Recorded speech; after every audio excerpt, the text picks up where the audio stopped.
is good? It's your boy Ty back here with another video, and in this video today, guys, we're going to be taking a look at the Majestic set coming to NBA 2K24 MyTEAM tomorrow. This set obviously is needed. You need the lock-in. You need James Harden for LeBron James. So we're going to be going through each and every one of these cards, talking about how much this set in total is going to be, and then, you know, the price of Bron and if it is worth locking in for. Now, just briefly, guys, you see Harden and you see a diamond off rip. So Siakam's probably going to be, I don't know, 250,000 MT. After both the Amis and the rest of the cards, you're probably looking at 600 and some thousand MT to get James Harden. Now let's start off at the bottom. John Barry, Hot Rod Williams. Those are the golds coming tomorrow, and I'm on record for saying, like, I want more golds. Okay, I'm on record for saying we need more golds and emeralds in my team. I just don't know if John Barry and Hot Rod Williams are gonna do the trick. I mean, look, they're fine. I'm glad we're at least getting golds in my team. To me, it's just more so like, okay, cool. Like, what are they really doing for us in game? I don't know. And that's the tough part for me, is I don't think either of those guys are going to be, even decent in my team. Then we go to the Emeralds, Daquan Cook and Derek Favors. Now, I don't know for sure what release Daquan Cook is going to get, but he is always a sharpshooter in my team. Last year, he had the Evan Fournier base, and if he got that base this year, I wouldn't totally be against it. My whole thing is he isn't super tall. 6'5", but if he gets hot spots for everywhere and he is, that pure sharp that people are going to be wanting, then at least he serves his purpose in my team. Not to say he's, the best card in the game, not to even say like most people are even going to get the card or use the card, but at least if he's a decent emerald for relatively cheap, I mean, that's what we need, right? We need decent budget options. I hope these emeralds are literally like 5,000 MT so that people can at least afford them. And then again, if they want to run these types of cards,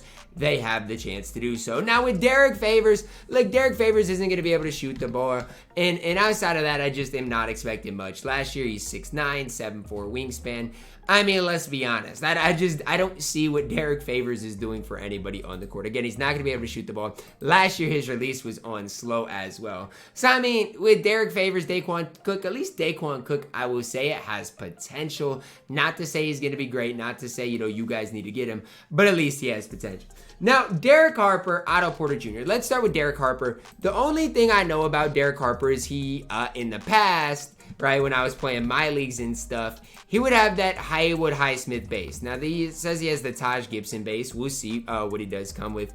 My whole thing is this 6'4", 6'7" wingspan, and last year this card was able to play defense. That's the only Derek Harper card we got. If he had a sapphire, is able to shoot and play defense, at least he's going to give you something on the court. Now, I'm not sitting here and saying he's worth locking in or, worth getting, because I don't know for his price if he will be. But at least if he's a 3-and-D option at that point guard position, you can't really hate on it, right? I mean, he's at least going to provide you something on the court. Then Otto Porter up next. I don't know when the last time we saw a decent Otto Porter was. The problem is, I don't know exactly what his release is like or going to be like. I think it's similar to the TJ Warren base. Problem with Otto Porter is he's not going to be able to play a lot of defense, right? 6'8" is cool, but he's not going to be able to play a ton of defense. And in turn, I think that's going to hurt his value, right? If he's 6'8" at the 3, you'd think, okay, Otto Porter has potential to be a decent budget option, but then he ultimately doesn't. Now, with the rubies, this is where I will say I think we ramp up. Dino Radja and Danny Manning. Now, I'll start by saying it's sad that we got to wait until the ruby tier to really ramp up. Obviously, last year, I'll look at this Danny Manning card. This card came out on November 11th, so it'll probably be similar stat-wise. This Danny Manning defensively was incredible, could attack the rim. Problem was the Magic Johnson base. If he has the Magic Johnson base this year, I hate to break it to you guys, that kind of ruins the card. And you guys might disagree with me on that, but who is really using that Magic Johnson base at this stage of my team? I don't know about you guys, but I certainly am not using that release. Then obviously, then we see Dino Radja. Now, Dino Radja is always a hype beast in my team. He's always a card everyone really likes. This year, we'll have to see, how good they make him. They'll be way better than this card, but way worse than this card. So again, I really don't have anything to say on him. He'll be long, lengthy, and the nice part about Dino Radja is the fact that he should have at least a decent enough three ball. Now, I'm not saying it's going to be super high. I'm not going to say you guys are going to be super consistent with it, but it should be good enough that the occasional three ball will drop. So rubies, I don't hate. Anything below ruby, I'm not a fan of. Then we get to the kind of hype beast, okay? Scottie Barnes as well as Pistol Pete Maravich. Now with Scottie Barnes, I can take him into shoot around.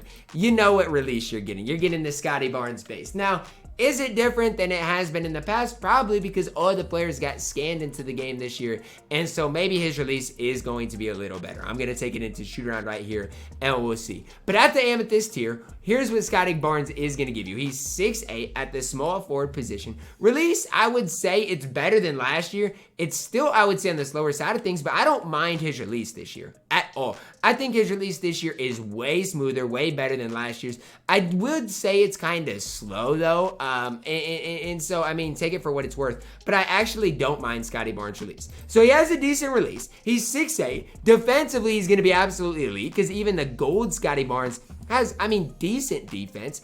I'm telling y'all right now, do not sleep on Scottie Barnes. The Scottie Barnes in play now is an 86 overall. He's got an 82 three ball. He's got 80 interior perimeter. He's got a 77 lateral quickness, good speed, and really solid defensive badges. So, I mean, if he's like that in play now, you got to expect that times 100 if you are talking about my team for an amethyst. Now for Pistol Pete Maravich, the nice part about Pete is he should be 6'5".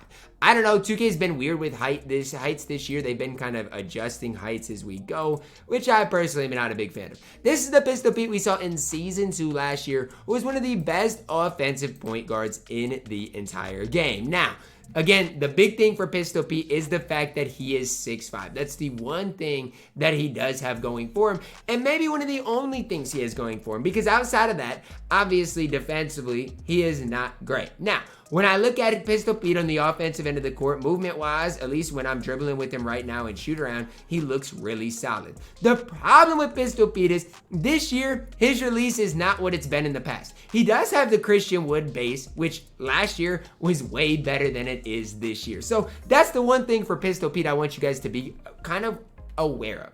Not to say it's all bad, but he still has that Christian Wood base, and the Christian Wood base in last year's game was way better than it is this year. Now, it does have the normal leaner, and still, dribble style, I mean, I still think he has that jaw dribble style, but I don't think Pistol Pete's bad, and especially if he gets range, he is going to be just fine. The one thing, again, I just want you guys to know and to consider is that Christian Wood base is not what it has been in the past. Then we get to Pascal Siakam and Scottie Barnes. Let's talk about Spicy P first. We're getting the Toronto Raptor teammates. I mean, okay, when you look at Pascal Siakam, we really didn't see an early Spicy P last year. I mean, this is the closest thing to it. But remember, this card came out on September 23rd, and again, it's just not going to be nearly to the level of the Pascal Siakam we see tomorrow. Siakam, you got to start with the fact that he's 6'9". You got to hope this year he is still 6'9", maybe even taller. And see, this year he's only 6'8". Does have MJ dribble style, normal leaner, Pascal Siakam base. Now, is the Pascal Siakam base good? No, it's I don't want to say unusable. It definitely is not good though. Like, as I'm shooting with Siakam, I am just not a fan of it. If you look at Siakam's release last year, though, it wasn't easy to green at all. And I feel like this year, it might even be easier to green than last year's release. So just kind of know that for Spicy P. I'm not that high going into this set tomorrow on Spicy P. I think the highlight of this set is definitely going to be Scottie Barnes. And then we got to talk about James Harden. Shout out the Clippers, man, because they are definitely struggling. Harden 6'5". Here's the deal. Offensively, going to be one of the most talented point guards in the entire game. Offensively speaking, you're probably looking at the best point guard in the game. I mean, you're talking about the most complete point guard in the game. He's going to be 6'5". So even if his defensive stats aren't great, you're looking at a card that, I mean, because he's 6'5", is going to be able to hold it down. Look, offensively speaking, James Harden is going to be absolutely elite. I don't think there's anybody questioning that. It just comes down to how bad are they going to make James Harden defensively. And I don't even want to talk like that, but that's the truth. But as far as movement, as far as everything else, I mean, I'm excited we're getting a James Harden card. Do I move that well with James Harden? No, I feel like his movement is kind of weird, but has a good release. He is 6'5". He's going to be able to dunk the ball as well as 3 hunt. I could get used to the movement, I feel like, on James Harden, because that's the only thing really holding me back right now. That's the content coming tomorrow. Obviously, Bron is the insert and is the best player in the game. Who am I excited about? Scottie Barnes. That's the card I'm the most excited about heading into tomorrow. Harden's going to be fun. Outside of those couple of cards, not a super exciting drop. That's going to wrap it up for our video, guys. Drop a like on it, subscribe if you're new, and as always, man, I love you guys, and have a blessed day.